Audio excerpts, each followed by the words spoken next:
आज हम बात करने वाले हैं सबसे आसान स्विंग ट्रेडिंग स्ट्रेटजी। अब मैं सबसे आसान क्यों बोल रहा हूं, उसके पीछे भी एक कारण है। जब मैंने ट्रेडिंग सीखना शुरू किया था उस वक्त पर मैंने कई सारी स्ट्रेटजीज ट्राई की थी, लेकिन सबसे पहले जिस स्ट्रेटजी ने मुझे प्रॉफिटेबल बनाया या मुझे वो कॉन्फिडेंस दिया कि ट्रेडिंग के अंदर मैं भी कुछ बड़ा करने की सोच सकता हूं, आज मैं उस स्ट्रेटजी को आपके सामने रिवील करने वाला हूं।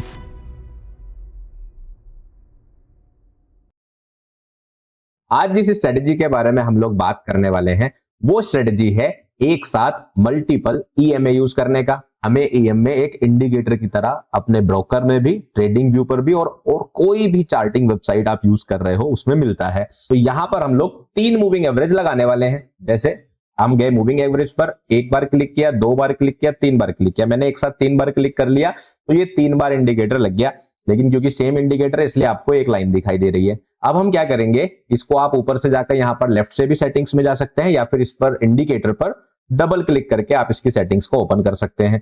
तो हम लोग यहां पर 3 मूविंग एवरेज यूज करने वाले हैं, एक 30 का, एक 50 का और एक 100 का। तो सबसे पहले स्टाइल में जाएंगे और इसको एक कलर दे देंगे, लेट से ब्लू कलर दे दिया मैंने, और इनपुट डाल देंगे 30 का। ठीक है, तो अब आप देखेंगे कि एक ब्लू कलर का मूविंग एवरेज, ये वाला 30 वैल्यू का, ये आपके सामने यहां पर आ गया है। ठीक है, अब इसके बाद दूसरा मूविंग एवरेज हमने कौन सा लगाना है, 50 का। 50, चलिए इसको ऑरेंज कर लेते हैं। और तीसरा हम लोग करने वाले हैं, मैंने यहां पर ब्राउन लगा लिया। अब आपको तीनों ईएमए अलग अलग दिखाई दे रहे होंगे। अब एक खास बात क्या दिख रही होगी आपको कि जहां पर प्राइस चल रहा है इस प्राइस से अगर आप इनकी डिस्टेंस देखोगे तो तीनों की अलग अलग है। हमेशा याद रखिए, जितना मूविंग एवरेज का नंबर छोटा होगा वो प्राइस के उतने पास चल रहा होगा। जैसे जब मैंने इनिशियली इंडिकेटर लगाया था तो उसकी वैल्यू 9 थी, तो वो लाइन यहां पर ड्रॉ थी। 30 हुआ तो थोड़ा दूर हो गया, 50 हुआ तो थोड़ा और दूर हो गया, और 100 हुआ तो थोड़ा और दूर हो गया। अगर आप इसको 200 कर देंगे तो यहां पे कहीं लाइन आएगी। अब ये जो 3 कलर आ गए, 3 मूविंग एवरेज आ गए, इनको कैसे यूज करना है इसी को हम लोग यहां पर समझेंगे। तो जो अब आगे आने वाला पार्ट है ना, ये है इस स्ट्रेटजी का पूरा मूल मंत्र। अभी तक तो हम लोग बस शुरुआत कर रहे थे। तो बेसिकली देखो होता क्या है, मूविंग एवरेजेस के साथ कुछ लिमिटेशंस होती है। कैसे, जैसे हमें पता है कि 3 तरह के ट्रेंड होते हैं। एक ट्रेंड कौन सा होता है, अप ट्रेंड का। एक ट्रेंड होता है डाउन ट्रेंड का, जब प्राइस नीचे की तरह चल रहा है। और एक अचानक से एक अलग सा ट्रेंड आता है जब प्राइस एक ही जगह पर ऊपर नीचे करने लगता है। इस ट्रेंड को हम लोग बोलते हैं साइडवेज ट्रेंड। तो मूविंग एवरेजेस के अंदर ये एक इनकी लिमिटेशन होती है कि ये अपना कोई भी ट्रेडिंग सेटअप साइडवेज मार्केट में इनकी विन रेट कम हो जाती है और नंबर ऑफ स्टॉप लॉसेस ज्यादा बढ़ जाते हैं। तो इसलिए अगर आप इस स्ट्रेटजी को अप ट्रेंड या डाउन ट्रेंड में यूज करेंगे तो आपकी विन रेट अगर बहुत बेहतर आ रही है, हो सकता है कि किसी ट्रेंड में आपकी विन रेट 90%, 80%, 85%, उससे भी ज्यादा बन जाए कभी कभी। तो इसका मतलब ये बिल्कुल नहीं है कि ओवरऑल पूरे साल हर मार्केट में ये स्ट्रेटजी आपको सेम विन रेट देगी। तो कहने का मतलब क्या है कि जब आप प्रैक्टिस भी करोगे तो आप इस लिमिटेशन को ध्यान रखेंगे कि साइडवेज मार्केट जब भी आती है तो मूविंग एवरेजेस की स्ट्रेटजी में आपको दिक्कतें आ सकती हैं या स्टॉप लॉसेस बढ़ सकते हैं। तो उनको कैसे टैकल करना है ये भी मैं सिखाने वाला हूं इसी वीडियो के अंदर। तो इसको ज्यादा यूज कहां करने की कोशिश करनी है, जब आपको अप ट्रेंड क्लियर हो, डाउन ट्रेंड क्लियर हो। तो चलो पहले समझते हैं कि इस स्ट्रेटजी के अंदर हमने क्या करना है। तो आपको क्या करना है, आपको कोशिश ये करनी है कि टाइम फ्रेम जो आप ले, अगर आप स्विंग ट्रेडिंग कर रहे हैं तो आप या तो डेली टाइम फ्रेम ले या 3 आवर का टाइम फ्रेम ले या फिर 1 आवर का टाइम फ्रेम ले, अगर आप स्विंग करना चाहते हैं। अगर आप इसी स्ट्रेटजी को इंट्राडे में यूज करना चाहते हैं तो आप टाइम फ्रेम यूज करें 1 मिनट, 5 मिनट या 3 मिनट भी यूज कर सकते हैं, या max to max 15 minute. 15 minute में भी शायद आपको इंट्राडे ट्रेड ना मिल पाए, तो 1 से लेके 5 मिनट के बीच ही आप इसको यूज करें। स्ट्रेटजी में हमने क्या ध्यान रखना है, जब भी तीनों मूविंग एवरेज बहुत पास चल रहे हो इस तरह से, ये आपका 50 का मूविंग एवरेज है, यह आपका 100 का मूविंग एवरेज है। अब 30 का मूविंग एवरेज आया, ऐसे क्रॉस ओवर करके, ऐसे क्रॉस ओवर करे, मतलब एक बार वो नीचे की तरफ जाए और एक बार ऐसे पलट जाए। अगर इस तरह का क्रॉसओवर हो रहा है तो ये स्ट्रेटजी आपको ज्यादा बेहतर रिजल्ट देगी। तो आपने क्या करना है, जब भी जो छोटे वाला मूविंग एवरेज है यानी कि 30 वाला मूविंग एवरेज है वो दोनों साइड क्रॉसओवर करे तो ये ज्यादा इफेक्टिव होगी। क्रॉसओवर होने के बाद क्या होगा, जब भी ये तीनों मूविंग एवरेज पास में आते हैं ना, इस तरह से तीनों आसपास आते हैं, तो उस जगह पर यूजुअली मार्केट साइडवेज ट्रेंड में होती है या फिर वो करेक्शन में होती है। करेक्शन मतलब वो ट्रेंड के अगेंस्ट चल रही होती है, ये बात हमेशा ध्यान रखना। या तो ट्रेंड के अगेंस्ट चल रही होती है, करेक्शन में होती है, और या फिर वो साइडवेज मार्केट में होती है। सो अगर तीनों मूविंग एवरेजेस एक ही जगह पर आ रहे हैं तो इसका मतलब मार्केट या तो साइडवेज है और या तो करेक्शन में है। इस जगह पर आपको संभल जाना है। लेकिन अच्छी बात क्या है कि साइडवेज या करेक्शन के बाद ही मार्केट अपना नया ट्रेंड पकड़ेगी, और हमें पकड़ना है नए वाला ट्रेंड। हमें पकड़ना है ये नए वाला ट्रेंड ट्रेड के लिए। तो हमने क्या करना है, जब भी मूविंग एवरेजेस तीनों बहुत पास हो, गुच्छा सा बना रहे हो, और उसके बाद अचानक से तीनों मूविंग एवरेज खुलना शुरू हो जाए एक डायरेक्शन में, लेट्स से कि अप ट्रेंड, तो जैसे ही 30 वाला मूविंग एवरेज ऐसे जाना शुरू करे, 50 वाला उसके नीचे आ जाए और 100 वाला उसके नीचे आ जाए, तीनों अलाइन होने चाहिए। ऐसा ना हो 30 यहां पर, 100 यहां पर, 50 यहां पर, नहीं, ऐसा नहीं होना चाहिए बिल्कुल भी। ठीक है, कैसा होना चाहिए, 30 यहां पर, 50 यहां पर और 100 यहां पर, इस तरह से अलाइन होने चाहिए। और अगर आप डाउन ट्रेंड का देख रहे हैं तो 30 सबसे नीचे, 50 उसके ऊपर, 100 उसके ऊपर, तीनों जब इस तरह से अलाइन हो जाएं ऊपर की तरफ या नीचे की तरफ, तब आपको ऐसा पता लगना चाहिए कि मार्केट अब कोई ट्रेंड पकड़ने वाली है, और वहां पर ये स्ट्रेटजी आपके लिए बहुत इफेक्टिव होने वाली है। तो आपको क्या करना है, जैसे ही मूविंग एवरेज 30 का, अब जैसे मान लीजिए 50 था, ये हमारा 100 था, और जैसे ही मूविंग एवरेज 30 का ऐसे आके जैसे ही ऐसे चलना शुरू करता है, तो आप अक्सर देखेंगे कि प्राइस इस तरह से एक ब्रेकआउट कर रहा होगा। ये क्या है, हमारा प्राइस है। प्राइस इस तरह से ब्रेकआउट कर रहा होगा, और जब ये वापस यहां पर 30 EMA को टेस्ट करने आएगा तो आपको बाई की ट्रेड देखनी है। अगर ये नीचे आके 50 के एवरेज पर आता है तो आपको ऐड करना है, और 100 के मूविंग एवरेज को यानी कि EMA को आपको अपने स्टॉप लॉस की तरह यूज करना है। ठीक है, कंसेप्ट समझे? 30 पर बाई, 50 पर ऐड, और स्टॉप लॉस EMA 100 के नीचे, तब ब्रेकआउट बेसिस पर। अगर 100 पर इमीडिएट फेक आउट हो जाए तो एग्जिट नहीं करना है। यहां पे अगर इमीडिएट फेक आउट हो जाता है तो आपको समझ लेना है कि ये सिर्फ धोखा था। ठीक है, कैसे, ये ब्रेकआउट होने देना है। इस ब्रेकआउट में कोई ना कोई मार्केट स्ट्रक्चर होना चाहिए। तो 3 कंडीशन मैंने आपको बताई। पहला, देखो, तीनों EMA अलाइन होने चाहिए। अलाइन से क्या मतलब है, 30, 50, 100 एक लाइन में होने चाहिए। ठीक है, दूसरा चीज, एक ब्रेकआउट आना चाहिए, और उस ब्रेकआउट में मार्केट स्ट्रक्चर शिफ्ट होनी चाहिए। तो यहां पे कोई ना कोई ऐसा हाई ब्रेक हो रहा हो, और फिर आप करोगे ट्रेड सेटअप, बनाओगे एंट्री और स्टॉप लॉस के साथ। समझ गए? ठीक है, अब टारगेट कैसे डिसाइड करेंगे वो मैं आपको लाइव चार्ट पे दिखाऊंगा, और फिर आप समझोगे। अब इन तीनों रूल्स को भी आपको वहां पे समझाऊंगा तो आपको समझ में आएगा। तो ये 3 पॉइंट बहुत इंपॉर्टेंट है जो आपको ध्यान रखने हैं। आप यहीं पे नोट्स बना सकते हो। तो देखो, मैंने यहां पर यूज किया है रिलायंस का चार्ट। मैं आपको यहां पे एक सेटअप दिखा देता हूं पहले, फिर मैं इसकी आपको डिटेल दिखाऊंगा कैसे। अब जैसे कि अगर हम देखें यहां पर कोई सेटअप मैं आपको दिखाता हूं, जैसे अगर आप यहां देखोगे इस जगह पर, ये मैं आपको बहुत क्लीन सेटअप दिखा रहा हूं पहले, जिससे कि आपको समझ में आ जाए। फिर मैं आपको वो साइडवेज वाले भी दिखाऊंगा जहां ये काम नहीं करता। ये हमारा 30 का EMA है ब्लू कलर का, ये हमारा जो ऑरेंज कलर वाला ये हमारा 50 का EMA है, और ये जो ब्राउन कलर का है ये हमारा 100 का EMA है। अब यहां पर अगर आप देखोगे तीनों EMA पास आ गए।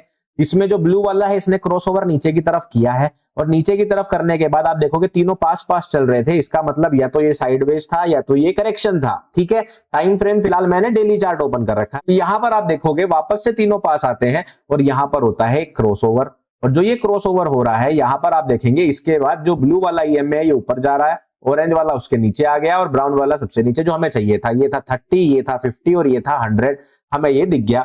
और जितना ज्यादा लंबा या जितना ज्यादा टाइम ये साइडवेज रहेंगे उतना बेहतर ट्रेंड आने की उम्मीद है आगे आने वाले टाइम में। अब आपको क्या करना है, आपको देखना है कि जब ये ब्रेकआउट हुआ इसके बाद कोई मार्केट स्ट्रक्चर शिफ्ट हो रहा है क्या। ये देखेंगे, ये देखो हाई ब्रेक हो गया। तो यहां पे आप देखोगे मार्केट ने एक हाई को ब्रेक करा है, बहुत ही बढ़िया। अब जैसे ही मार्केट ने इस हाई को ब्रेक करा है, ब्रेक करने के बाद जैसे ही प्राइस आकर इस EMA को टेस्ट करता है, 30 वाले EMA को टेस्ट करता है, यहां पे हमने करना है बाई।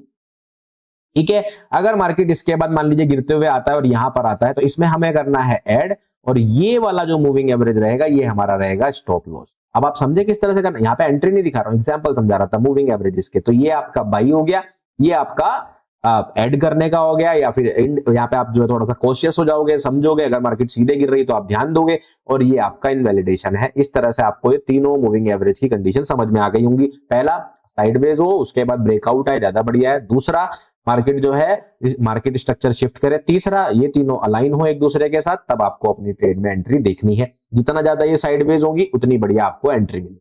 यहां पर आप देखो जब लाइव चल रहा होता है तो मूविंग एवरेज एक लैगिंग इंडिकेटर है, इसलिए वो जब बनता है जब ये कैंडल क्लोज हो जाती है। तो ध्यान देना कि यहां पर जब ये कैंडल क्लोज हो जाएगी ना, ये वाली कैंडलस्टिक जब क्लोज हो जाएगी तब इसके नीचे हिस्से का मूविंग एवरेज बन रहा होगा। तो आपको एंट्री जो है वो यहां नहीं मिलेगी, आपको एंट्री हमेशा यहां मिलेगी। ये बात ध्यान रखना, ठीक है। ये चीज अक्सर लोग नहीं बताते हैं। अच्छा, नीचे RSI इंडिकेटर लगा हुआ है, उसकी आपको जरूरत नहीं है। अक्सर गलतियां कहां होती हैं दोस्तों? वीडियो में आगे बढ़ने से पहले मैं आप लोगों से एक बात पूछना चाहूंगा, क्या आप भी इंट्राडे में किसी स्टॉक के 10-15% पंप होने से एक्साइटेड हो जाते हो? अरे यार, ये स्टॉक तो कल ऊपर ही जाएगा, लेकिन अगले दिन वो स्टॉक नीचे आ जाता है और आप निराश हो जाते हो। अगर हाँ, तो मैं आप लोगों को बताना चाहूंगा, शायद ये प्रॉब्लम उस स्टॉक की नहीं है, ये हमारे सिंगल टाइम फ्रेम एनालिसिस की प्रॉब्लम है।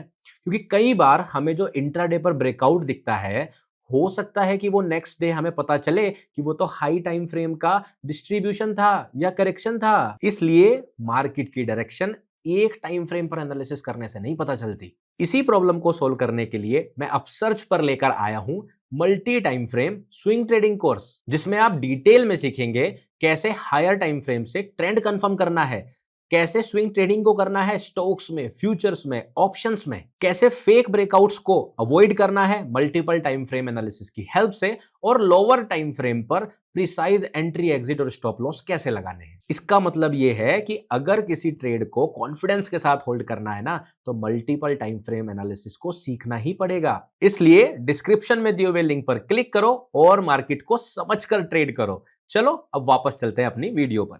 जैसे मान लीजिए यहां से प्राइस चला, ये तीनों देखो खुल गए, ठीक है ना। अब इसके बाद ये देखो, अगर आप देखोगे यहां से आया और ये क्रॉस हुआ, तो अक्सर लोग यहीं पर एंट्री लेना शुरू कर देते हैं। लेकिन डाउन ट्रेंड के लिए मैंने आपको क्या बोला था, तीनों अलाइन होने चाहिए। कैसे? जैसे सबसे पहले ये सबसे नीचे होना चाहिए, ये बीच में होना चाहिए और ये इसके ऊपर होना चाहिए। देखो यहां पर अगर आप देखोगे 30 वाला EMA बीच में है, यहां पर अगर आप देखोगे ऑरेंज वाला बीच में, तो यहां पे डाउन ट्रेंड की ट्रेड नहीं बन रही है। लेकिन इस जगह पर आकर ब्लू वाला सबसे नीचे हो गया, रेड वाला सबसे बीच में हो गया और ब्राउन वाला जो है वो आपका सबसे ऊपर आ गया। लेकिन क्या कोई मार्केट स्ट्रक्चर शिफ्ट हुई है? नहीं हुई है, तो इसलिए यहां पे ट्रेड नहीं लेनी। ऐसा कर लेते हैं, अब मैं आपको यहां से मार्केट पीछे करके चला के दिखाता हूं कि आपको ट्रेड कैसे करनी है और कैसे नहीं करनी है, कहां पर नहीं करनी है। हम चलते हैं और ये हमने मान लीजिए आपने ये तीनों पीछे कर दिए। अब आपको ये सिचुएशन दिख रही है, तो अब आप देखो 50 वाला ऊपर है, 30 वाला नीचे है, 100 वाला बीच में है। यहां पे हमारा अभी अलाइनमेंट नहीं आया है, तो हम क्या करेंगे, हम करेंगे कि अलाइनमेंट आ जाए पहले तीनों का। अब आप देखोगे यहां पर 30 वाला नीचे आ गया, 50 वाला बीच में आ गया और 100 वाला ऊपर आ गया, अलाइनमेंट आ गया। अलाइनमेंट आने के बाद आप क्या वेट करोगे? अब आप वेट करोगे मार्केट स्ट्रक्चर शिफ्ट का। क्या मार्केट स्ट्रक्चर शिफ्ट हुई? नहीं हुई। तो क्या आपका शॉर्ट का सेटअप बना? नहीं बना। तो यहां पर आपको ट्रेड नहीं करना है। समझ गए? अब हम चलते हैं आगे। तीनों EMA अभी 100 वाला ऊपर है, मार्केट ऊपर चल रही है, हमें कुछ नहीं करना है, हमने वेट करना है, प्राइस को चलने दो। अब देखो यहां पर आप देखोगे क्रॉसिंग हुआ, तीनों EMA का क्रॉस ओवर हो गया। क्रॉस ओवर होने के बाद 30, 50, 100 तीनों EMA बराबर आ गए। अब इस क्रॉस ओवर होने के बाद क्या कोई मार्केट स्ट्रक्चर शिफ्ट हुआ है, ये आपको देखना है। अब ये क्रॉस ओवर किस कैंडलस्टिक पे हुआ? इस ग्रीन वाली कैंडलस्टिक्स पर हुआ है। अब इसके बाद अगर हो गया, इसके बाद मार्केट स्ट्रक्चर शिफ्ट कहां होगा? ये तो हाई पहले ही ब्रेक हो गया, देखो अभी मार्केट स्ट्रक्चर शिफ्ट नहीं हुआ। हमें वेट करना है, ब्रेक बाद में होना चाहिए, क्रॉस ओवर होने के बाद ब्रेक होना चाहिए। तो अब कौन सा हाई ब्रेक करे कि मार्केट स्ट्रक्चर शिफ्ट हो? ये वाला हाई ब्रेक करे। अब देखते हैं मार्केट इस हाई को ब्रेक करती है या नहीं करती है, या फिर मार्केट इस तरह से ब्रेक करेगी, तो हमारा ट्रेड सेटअप यहां पर बन जाएगा। चलिए वेट करते हैं। मार्केट कैसे जा रही है? नीचे आई, बहुत बढ़िया। और ये देखो मार्केट स्ट्रक्चर शिफ्ट नहीं हुआ भाई, मार्केट इसके ऊपर वापस अगर चला जाता तो हम कहते हैं मार्केट स्ट्रक्चर शिफ्ट हो गया और फिर यहां ट्रेड करते। तो यही सबसे इंपॉर्टेंट चीज है, मार्केट स्ट्रक्चर सबसे ज्यादा रोल प्ले करता है किसी भी स्ट्रेटजी में। तो मैंने आपको अभी 2-3 एग्जांपल्स ऐसे दिखा दिए जहां पर मार्केट स्ट्रक्चर शिफ्ट नहीं हो रहा है। अब थोड़ा तेजी से चलते हैं और आगे ऐसा सेटअप देखते हैं जहां पर मार्केट स्ट्रक्चर शिफ्ट हो रहा है, जिससे आपको समझ में आए कि सेटअप बनता कहां है। अब आप देखो यहां पर 30 वाला EMA दोनों को ऊपर से पहले नीचे से ऊपर की तरफ गया, फिर नीचे की तरफ गया, ठीक है। अब नीचे की तरफ क्रॉस ओवर करने के बाद अब देखो मार्केट नीचे गिरी, ये क्रॉस ओवर आपका यहां पर हुआ, यहां पर क्रॉस ओवर होने के बाद देखो मार्केट स्ट्रक्चर शिफ्ट हो गया, ठीक है। मैं उसी को आगे भगाते आ रहा हूं प्राइस को आपके सामने।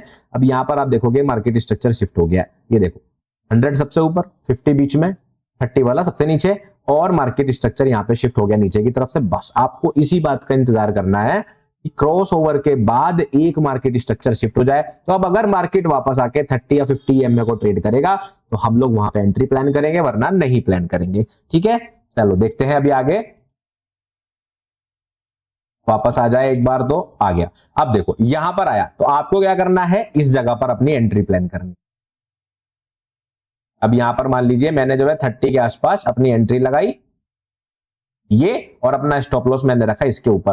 टारगेट आपको क्या करना है, टारगेट आपको सबसे पहला टारगेट मैं हमेशा सिखाता हूं आपको, पहला टारगेट आपका हमेशा पहला लो होता है, और दूसरा टारगेट आप या तो इसका 161 लगाते हैं या पीछे से कोई लो होता है उसको आप मार्क कर लेते हैं। तो दूसरा टारगेट आप क्या कर सकते हो, अगर आप रिस्क टू रिवॉर्ड के बेसिस पे करना चाह रहे हो तो आप 1:2 भी कर सकते हो प्लान। ये मेरा 1:2 का टारगेट है, ठीक है। तो हमारा पहला टारगेट यहां पर हो जाएगा और दूसरा टारगेट हमारा यहां पर हो जाएगा। तो इस तरह से आप प्लान करोगे। स्टॉप लॉस हुआ तो इसके ऊपर जैसे ही मार्केट क्लोज करेगी लगभग लगभग तभी हम अपनी एंट्री को एग्जिट कर देंगे। देखिए आपका दोनों टारगेट कंप्लीट हो गए। तो यहां पे हमने क्या वेट किया, हमने वेट किया कि मार्केट किसी कंसोलिडेशन के बाद एक बार इस तरह से निकलने के बाद तीनों अलाइन हो जाए 30, 50, 100, और अलाइन होने के बाद मार्केट एक बार स्ट्रक्चर को शिफ्ट कर दे। स्ट्रक्चर शिफ्ट कर दिया, उसके बाद जब मार्केट 30 और 50 के आसपास आएगी तब हम करेंगे एंट्री को प्लान, और उसके बाद हम लोग करेंगे टारगेट। तो आपका ये 1:2 का टारगेट कंप्लीट हो गया। अब स्विंग में आपको 1:2 चाहिए था, मिल गया। यहां पर अगर आपको ट्रेलिंग करना आ गया ना तो आपको यहाँ पे कई बार 8-8 आर भी मिल सकते हैं, 10-10 आर भी मिल सकते हैं। बस आपको ध्यान क्या रखना है कि जब स्टॉप लॉस हो तुरंत एग्जिट कर लो अपना लॉस। बिल्कुल देखो मैंने आपको पहले ही समझाया, मार्केट साइडवेज होगी, स्टॉप लॉसेस होंगे, लेकिन यहाँ पर मुद्दा है कि आप अपना विन रेट कितना मेंटेन कर पाते हो, और जो मार्केट स्ट्रक्चर है ना वही यहाँ पर गेम चेंजर है, वो आपको ध्यान रखना है। चलो आगे देखते हैं जल्दी से, ठीक है, तेजी से चल लेते हैं कि नीचे की तरफ मार्केट।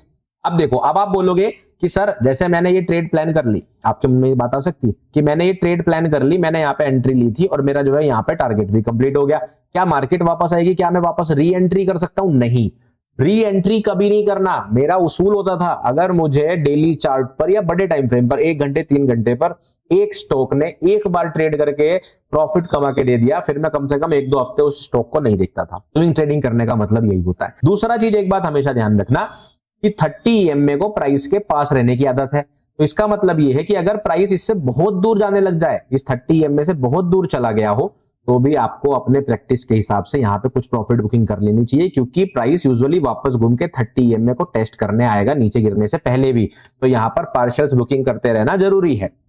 अब देखो ये ऊपर चला गया, लेकिन ध्यान रखना आप इस जगह पर अपने स्टॉप लॉस को डायनामिक रख सकते हो या डायरेक्ट एग्जिट भी कर सकते हो। अगर एग्जिट करने की आदत डालोगे तो एग्जिट वाली स्ट्रेटेजी के आपके हिसाब से आपकी विन रेट आएगी। अगर आप डायनामिक रखोगे, डायनामिक का मतलब है कि क्लोजिंग बेसिस पर अगर आप एग्जिट करोगे तो उसके रिजल्ट अलग आएंगे, क्योंकि ये कैंडलस्टिक कभी यहां बनी कभी यहां भी बन सकती है। तो उस हिसाब से आपका रिस्क टू रिवॉर्ड घूमेगा, तो अपने रिस्क को उस हिसाब से आपको प्लान करना है, ठीक है। चलो जी कोई बात नहीं। मार्केट, अब देखो मार्केट ऊपर जाने लग गई, तो यह ध्यान रखना। अब ये आपका 30 EM में नीचे घूम रहा है, ठीक है, ऐसे आ रहा है। अगर ये वापस आके ऐसे जाएगा तो हाँ भाई बढ़िया है, और तीनों ये क्रॉस करेंगे तो हमारे लिए सेटअप बढ़िया है, कोई दिक्कत नहीं। पास में ही मार्केट ने 30 EM ने पूरा का पूरा क्रॉस ओवर करा है। ये देखो यहां पर हो गया क्रॉस ओवर, 30 ये रहा, 50 ये रहा, 100 ये रहा, तीनों लाइन में आ गए, ठीक है। अब हमें क्या वेट करना है, मार्केट स्ट्रक्चर के शिफ्ट होने का वेट करना है। अगर इसके बाद मार्केट स्ट्रक्चर शिफ्ट करता है तो देखते हैं। कर दिया मार्केट स्ट्रक्चर शिफ्ट। अब आप यहां पे देखोगे तो मार्केट ने एक स्ट्रक्चर यहां पर भी शिफ्ट किया। आप इसको भी कंसीडर कर सकते हो और इसको भी कंसीडर कर सकते हो, बट बेस्ट है पिछले हाई को करो। ये हाई करोगे तो आपको ज्यादा बेहतर रिजल्ट मिलेंगे। अब अगर मार्केट इसके बाद यहां पर आता है 30 या 50 EMA पर, तो हम कर सकते हैं क्या, अपनी एंट्री को प्लान। आ गया लो, टारगेट भी हो गया जी। ये तो जल्दी में ऐसे ही निकल गया। तो देखो ये आपका ओके, ये हमारा शॉर्ट पोजीशन का है। आप इसको लॉन्ग पोजीशन का टूल लेंगे, यहां पर अपनी एंट्री लगाएंगे 30 EMA, मान लीजिए यहां पर आपकी एंट्री आती है, और आप अपना स्टॉप लॉस कहां रखेंगे, इसके नीचे ऑब्वियसली, ठीक है। टारगेट पहला कहां रखेंगे, यहां पर। अब अगर आपका टारगेट 1:1 नहीं दे रहा है, जैसे अगर आप यहां देखेंगे ये आपका रिस्क टू रिवॉर्ड दे रहा है 1.18, तो ठीक है। अगर 1:1 से कम दे रहा है तो आप ट्रेड को अवॉइड कर देंगे, सिंपल सा मैथ्स है। और अगर आपने ट्रेड ले ली, फर्स्ट टारगेट आपने यहाँ पे कंप्लीट कर लिया, 2R पे आप अपना सेकंड टारगेट लगा सकते हो, 2R 3R या ये वाला हाई, ऐसा कुछ भी, या पिछला कोई इंपॉर्टेंट हाई है उसे आप मार्क कर सकते हो, ठीक है। अगर आपको ट्रेल करना है, ट्रेलिंग करने का तरीका क्या होता है, फर्स्ट टारगेट के बाद अपने स्टॉप लॉस को आप 50 EMA पे ले आओ। इस पे ले आएंगे 50 EMA पर। अगर 50 EMA के नीचे क्लोजिंग होती है कैंडल तो मैं एग्जिट कर लूंगा। इस तरह से आप अपनी पोजीशन को ट्रेल कर सकते हैं। देखते हैं क्या होता है। तो जी टारगेट डन। कितने आर आ गए, 3.8 आर प्लस 3.8 आर, ठीक है। तो साइडवेज मार्केट से कैसे बचना है, साइडवेज मार्केट में क्या हो रहा था, अभी मैंने आपको शुरुआत में 3 एग्जांपल दिखाए थे, 2-3 एग्जांपल दिखाए थे। साइडवेज मार्केट जब भी होगी ना, वो मार्केट स्ट्रक्चर वाला गेम नहीं होगा। इस तरह से आप साइडवेज मार्केट को निकाल सकते हो और उस मार्केट स्ट्रक्चर शिफ्ट के साथ आप ट्रेंड को पकड़ सकते हो। तो ये स्ट्रेटजी थी EMA की।